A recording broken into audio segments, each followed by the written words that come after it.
بہت میچور آدمی تھے, وہ کبھی بھی اس کے قائل نہیں تھے, وہ افغانستان کو فوکس کیا ہوا تھا انہوں نے, کیونکہ افغانستان میں لڑائیاں کوئی ایک حکومت بنی نہیں رہی تھی نا, تو وہ چاہتے تھے کہ کوئی ایک اسٹیبل حکومت بنے افغانستان میں, کیونکہ دھڑے تھے. جس صوبے میں جاؤ گے وہاں کا نیا والی متولی تھا, یہ ان کو پتا ہے یہ آپ کہاں سے ہیں, کوئٹہ سے ہیں, افغانستان بھی ان کا آنا جانا ہے, ان کو پتا ہے. تو ان کو میں نے نہیں بٹھایا ہوئے, ابھی ویسے ہی آگے بیٹھے ہوئے ہیں, لوگ کہتے ہیں خود ہی لاگے بٹھایا ہوا, یہ تو میں تم جانتا بھی نہیں ہوں. تو یہ سب کو پتا ہے کہ افغانستان میں کوئی ایک اسٹیٹ تھوڑی تھی, ہر جگہ کا ایک الگ متولی ہوا تھا, والی ہوتا تھا, بھتے بھی لے رہا ہوتا تھا, ایک ظلم کا بازار گرم کیا ہوا تھا. تو اگر وہاں بھی ایک مضبوط اسٹیٹ ہوتی جس کی پوری ملک پہ حکومت ہوتی, تو وہاں کے علماء بھی اس کے خلاف خروج کو حرام ہی کہتے, وہ بھی ناجائز کہتے. تو اس لیے وہاں ایک حکومت نہیں تھی. ملا عمر افغانستان کو فوکس کیے ہوئے تھے اور وہ چاہتے تھے افغانستان میں امن آئے. وہ تو ایران سے لڑائی کے قائل نہیں تھے. مجھے وہ دن یاد ہے جب ایران نے جنگی مشقیں شروع کر دی تھی افغانستان کے بارڈر پہ, تو ملا عمر نے ایران کے جتنے قیدی تھے افغانستان میں جو لڑائی کے دوران پکڑے گئے تھے سب کو رہا کر دیا تھا. کیوں رہا کیا تھا؟ ہم جنگ نہیں چاہتے. بہت میچور آدمی تھے وہ. اب جو کچھ ہو رہا ہے, چند لوگ طالبان کی صفوں میں ایسے گھس گئے ہیں بے وقوف قسم کے, اور وہ پیسہ مل رہا ہے ان کو, انڈیا سے بھی مل رہا ہے اور امریکہ سے بھی مل رہا ہے. تو وہ کہہ رہے ہیں کہ اب ہم یہاں اسلامی حکومت لائیں گے, اسلامی حکومت کے نام پہ دھماکے ہو رہے ہیں, اسلامی حکومت کچھ بھی نہیں آئے گی, بیڑا غرق ہو جائے گا. تو اس لیے ہم سب نے مل کے, افغان طالبان کی بات نہیں ہو رہی ہے, ہم سب نے مل کے ان خارجیوں کی تحریک کو روکنا ہے, اور اس میں ہم نے اپنی ہر غلط چیز میں ہم فوج کا ساتھ نہیں دیں گے. لوگ سمجھتے ہیں میں فوج کا پٹھو بن گیا ہوں. بھائی کوئی غلط چیز ہوگی ہم نے نہیں ساتھ دینا, ہم کو ٹھیکہ تھوڑی لیا ہوا ہے. لیکن جہاں ملک کی سالمیت کی بات آئے گی تو ہم کس کے ساتھ ہیں؟ پھر ہم ان جوانوں کا حوصلہ بڑھائیں گے, ان کے شہید کو شہید کہیں گے. کل ایک میجر شہید ہوا, 25 لوگ 3 دن کی لڑائی میں 25 فوجی شہید ہو گئے. پرسوں ایک لیفٹنٹ کرنل کی شہادت کی اطلاع آئی ہے. تو یہ صحیح نہیں ہے بھائی, یہ غلط ہے, اس کا نقصان ہوگا, مجھے اور آپ کو نقصان ہوگا اس کا.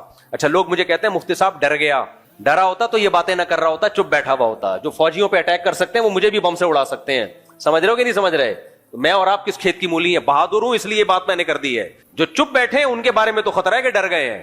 مفتی تقی عثمانی صاحب نے جب ان خارجیوں کے خلاف بیان کیا ہے نا, اس کے بعد ان کی سیکیورٹی اتنی سخت ہو گئی ہے, اتنی سخت ہو گئی, اتنی سخت ریڈ ہے ان کو, کیونکہ انہوں نے بھی بیان کس کے خلاف کیا تھا؟ خارجیوں. وہ تو مل کے آئے تھے پھر آ کے بیان کیا ہے. تو یہ نہیں ہے یہ سب پروپیگنڈا ہے, جہاد سے یو ٹرن لے لیا اور وہ سب, یہ ایسا کچھ بھی نہیں ہے. ملا عمر کی بات الگ تھی. اور آج بھی جو اطلاعات ہیں وہ یہ کہ طالبان میں, افغان طالبان میں میجورٹی پاکستان سے محبت کرتی ہے. وہ نہ ایران سے لڑائی کے قائل ہے, نہ پاکستان سے, نہ انڈیا سے. کہتے ہیں ہم نے اپنے ملک کو ٹھیک کرنا ہے, اسلامی حکومت قائم کرنی ہے, اور کسی سے کوئی ہماری لڑائی نہیں ہے. کچھ لوگ ہیں جن کو باہر سے پیسے مل رہے ہیں, انہوں نے افغانستان کا بھی بیڑا غرق کیا ہوا ہے, پاکستان کا بھی, اور دونوں ملکوں کو آپس میں کیا کر رہے ہیں؟ لڑا رہے ہیں. اور یہ سلو کی جتنی کوششیں ناکام ہو چکی ہیں, تبھی پاکستان آرمی نے پھر رات کو اٹیک بھی کیا ہے. کل رات اٹیک کیا ہے نا, اسی وجہ سے اٹیک کیا ہے کہ یہ تھوڑی ہم مرتے رہے آرام سے اور جو ہے وہ لاشیں گنتے رہے بیٹھ کے, ایسا نہیں ہوتا. تو عوام کو چاہیے اس چیز میں فوج کا ساتھ دے. ہر چیز میں نہیں کہہ رہا, صحیح ہے, ہر چیز میں نہیں کہہ رہا. تمہارا کوئی سیاسی اختلاف ہے, کرو 100 دفعہ بھائی, کسی بھی چیز میں سیاسی اختلاف ہوتا ہے, 100 دفعہ کرو, کس نے منع کیا ہے؟ لیکن جہاں جنگ کی بات آئے گی, جوانوں کی لاشیں ہوں گی, تو یہ بھی ہمارے ہی لوگ ہیں بھائی جو فوج میں جاتے ہیں, یہ بھی ہمارے ملک کے لوگ ہیں, مسلمان لوگ ہیں. مسلمان کوئی نہ بھی ہو, انسان تو ہے نا. یہ تھوڑی کہ یار اپنے ملک کے خلاف آپ کسی اور کا ساتھ دے دو تو یہ نہ تمہارے رہیں گے نہ اپنے رہیں گے. یعنی تم جب غیروں کا ساتھ دو گے تو تم یہ نہیں سمجھو کہ تمہیں عزت مل جائے گی. غیر تمہیں کبھی بھی قبول نہیں کرے گا, کچھ بھی نہیں بچے گا تمہارے پاس دشمن سے لڑنے کے لیے. اصل بات یہی ہے, انڈیا بھی عام جنگ میں تو ہار گیا, تو وہ یہاں سے اس طرح سے اس نے شروع کی ہوئی ہیں جنگیں. اعوذ باللہ من الشیطان الرجیم, بسم اللہ الرحمن الرحیم. مفتی صاحب سب سے پہلے خصوصی آپ کو السلام علیکم. وعلیکم السلام. میں بیسیکلی بلوچستان کوئٹہ سے ہوں, یہ بھی ہے تلال. میرا نام نقیب خان ہے. ماشاءاللہ. میرے پہلے سوال نہیں, سب سے پہلے آپ سے گلہ ہے جی, آپ ہمارے بلوچستان اور کوئٹہ میں کیوں نہیں آتے ہیں؟ جی جی. دوسرا ایک سوال یہ ہے کہ ہمارا بلوچستان میں قبائلی دشمنیاں بہت روز پر روز بڑھ رہی ہے, مطلب یہاں تک کہ سال میں 200 بندے بھی ایک خاندان کے مر جاتے ہیں. ہمارے علماء اکرام اس پہ کیوں کردار نہیں ادا نہیں کرتے ہیں؟ اور آخری بات, آپ کے بغیر, ملاقات کے بغیر ہم نہیں جائیں گے. جی جی ضرور ملاقات کریں گے آپ سے. کہہ رہے ہیں بلوچستان میں بدامنی ہے, حکومت کو ایکشن لینا چاہیے. علماء اس کا کردار ادا نہیں کر رہے ہیں, بڑے بڑے مفتی ہے. دیکھیں لڑنا تو فوج کا کام ہے, حکومت کا کام ہے ایکشن لینا. علماء تو آواز اٹھا سکتے ہیں, تو اٹھا رہے ہیں سوشل میڈیا پہ. شریعت کے طور پر مفتی صاحب, جی جی بالکل, شریعت میں ایسا ہی ہے نا کہ جو حکومت, دیکھو اس کی اصل ذمہ داری تو گورنمنٹ ہی کی ہوتی ہے. پہلی بات, جنرل مشرف نے جو بگٹی کو نشانہ بنا دیا تھا, اصل فساد تو وہاں سے شروع ہوا تھا. پاکستان میں بہت سارے فسادات کی بیج, یہ جو جامعہ حفصہ کا مسئلہ اٹھا ہے, دیکھیں جنرل ہمارے علماء جب گئے تھے نا اس وقت جو وزیر اعظم تھے, شوکت عزیز نام تھا, کیا تھا وزیر اعظم, شوکت عزیز, ان کو لوگوں نے پیار سے شارٹ کٹ عزیز بھی کہتے تھے کیونکہ وہ بھی امپورٹڈ وزیر اعظم تھے, لا کے بلا کے شناختی کارڈ بھی سنا ہے نیا نیا بنا کے ٹھک کر کے بٹھا دیا. تو ہمارے علماء اس وقت شوکت عزیز کو کہتے تھے شارٹ کٹ عزیز, یعنی بہت شارٹ کٹ راستے سے پاکستان کی نیشنلٹی بھی دی گئی, تھاپ کر کے وزیر اعظم کی کرسی پہ بٹھا دیا گیا. یہ بھی سسٹم کے تحت ہوا تھا.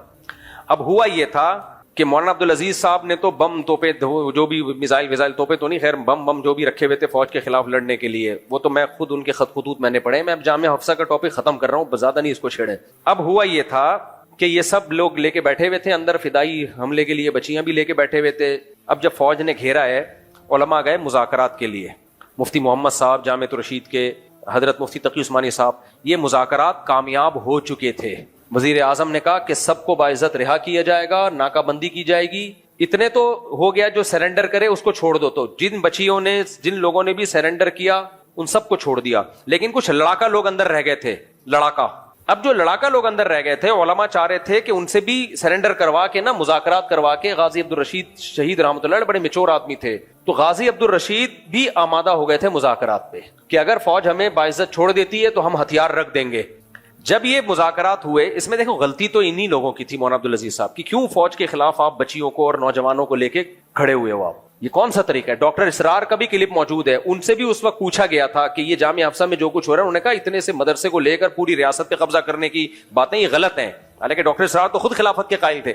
اب ہوا یہ تھا کہ یہ علماء گئے, وزیر اعظم کیونکہ ایک سول آدمی ہے نا, تو ایک سویلین میں تھوڑا جذبہ ہوتا ہے نرمی کا, انہوں نے کہا ٹھیک ہے بھائی, پورا فیصلہ ہو گیا. علماء بہت خوش ہوئے کہ غازی عبدالرشید شہید رحمۃ اللہ علیہ ابھی شہید نہیں ہوئے تھے, ان کے ساتھ مذاکرات کامیاب ہو گئے, اور اب الحمدللہ وزیر اعظم کے بھی سائن ہو گئے اس کے اوپر. صدر کے سائن رہ گئے تھے جنرل مشرف کے, کہ اب یہ مسئلہ آرام سے حل ہو جائے گا اور باعزت سب کو رہا کر دیا جائے گا, اور آئندہ دوبارہ ملک میں ایسا کبھی بھی نہیں ہوگا. ایک اندازہ ہو گیا کہ بھائی اسلحے کے ذریعے ایسا نہیں ہوتا. جنرل مشرف نے آ کے گند کیا ہے. ہمارے علماء سے میں نے خود سنا جو وہاں موجود تھے, انہوں نے کہا جب مشرف آیا ہے اس نے اس طرح وہ معاہدہ پھاڑا ہے کہ میں نہیں مانتا اس معاہدے کو, اور آرڈر کیا کہ اٹیک کرو. اور علماء کہتے ہیں ہم بیٹھے ہوئے تھے اور ہمیں گولہ بارود کی آوازیں آنا شروع ہو گئی. تو ٹھیک ہے, یہاں تک تو مولانا عبدالعزیز صاحب کی غلطی ہے کہ آپ کیوں یہ کام کر رہے تھے, لیکن جنرل مشرف اگر تھوڑی سی کھوپڑی استعمال کر لیتا کہ ہے آپ ہی کی عوام اور ان کا مطالبہ بھی شریعت ہے, مطالبہ بھی غلط نہیں ہے, پاکستان اسلام کے نام پہ بنا ہے, تو اب جب ایک مذاکرات ہو چکے ہیں تو آپ اچھے لگو گے اپنی قوم پہ گولیاں برساتے ہوئے, اچھا لگے گا؟ یہ کوئی سیاست بھی کوئی چیز ہوتی ہے؟ جنرل مشرف نے اس معاہدے کی کا کہ نہیں مانتا, سائن نہیں کیا اور آپریشن کا آرڈر کیا, جس کا رزلٹ یہ سامنے آیا کہ پھر ظاہر ہے جتنا ہوا نہیں تھا اس کے 10 گنا جا کے بیان کرنا شروع کر دیا. اتنی بچیاں اڑ گئیں, یہ شہید ہو گئیں, ایک بس ہم نے خود دیکھی, ان کی عزتیں لوٹی. پھر ظاہر ہے جب پروپیگنڈا ہوتا ہے تو پھر ایسا ہی ہوتا ہے. پھر فوج کا جتنا جرم تھا اس سے زیادہ بدنام کیا گیا, اور پھر اس جامعہ حفصہ کو لے کے ملک میں فدائی حملے ہوئے. 80 سے 90 ہزار لوگ پاکستان کے, جن میں فوجی بھی ہیں, 13 تو اسی آپریشن میں کہا جاتا ہے شہید ہوئے, جو جامعہ حفصہ کا جو آپریشن تھا, یا اس کے بعد مجھے پوری ڈیٹیل معلوم نہیں ہے. اس میں بھی فوجی جوان بھی اس میں شہید ہوئے. غازی عبدالرشید بھی شہید ہوئے, ان کی والدہ بھی شہید ہوئی. ہم ان کو شہید اس لیے کہہ رہے ہیں کہ مطالبہ ان کا جائز تھا, لیکن غازی عبدالرشید بڑے میچور آدمی تھے, وہ مذاکرات ہی چاہتے تھے, وہ نہیں چاہتے تھے یہ لڑائی ہو. خیر, تو اب اس کا جو فساد کی جو یعنی جو جڑ تھی نا, وہ جنرل مشرف کی کھوپڑی تھی. وہ تھوڑا سا قوم کو ساتھ لے کے چل لیتا, عزت دے دیتا. لیکن تو اب ہوا یہ ہے کہ انہی دنوں میں بگٹی کو یہاں سے نشانہ بنایا. بھائی بلوچ لوگوں کا وہ ایک ہیرو سمجھا جاتا تھا, سردار سمجھا جاتا تھا. آپ ان کے ساتھ قوم کو ساتھ لے کے چلتے, اسی کے بعد سے بلوچستان میں یہ سب کچھ. میں فیور نہیں کر رہا جو فوج پہ اٹیک ہو رہا ہے بلوچستان میں, قطعاً نہیں, میں ان لوگوں کے ساتھ نہیں ہوں. کسی بھی ملک میں, ریاست میں فوجی گاڑیوں پہ اٹیک ہونے والے باغی کہلاتے ہیں, خارجی کہلاتے ہیں, اس کے ہم فیور میں نہیں ہیں. لیکن جنرل مشرف کی پالیسیاں اس ملک کے لیے ناسور ثابت ہوئی ہیں, جس کو آج تک ہم بھگت رہے ہیں. پاکستان بالکل 100% سودی نظام ختم ہو جانا تھا پاکستان میں. حضرت مفتی تقی صاحب فیصلہ کر چکے تھے, سپریم کورٹ کا فیصلہ آ چکا تھا, وفاقی شرعی عدالت کا فیصلہ آ چکا تھا. اب جب امپلیمنٹ کے لیے جا رہے تھے, جنرل مشرف نے ڈنڈے کے زور سے مفتی تقی عثمانی صاحب کو وفاقی شرعی عدالت کے جج ہونے کی حیثیت سے ہٹایا. دوسرا جج اپنی مرضی کا لا کے رکھا, اور اس نے اس سود کے خلاف جو فیصلہ آیا تھا وفاقی شرعی عدالت کا, اس کو پینڈنگ میں ڈال دیا. تو یہ گڑبڑ بھی کس نے کی ہے؟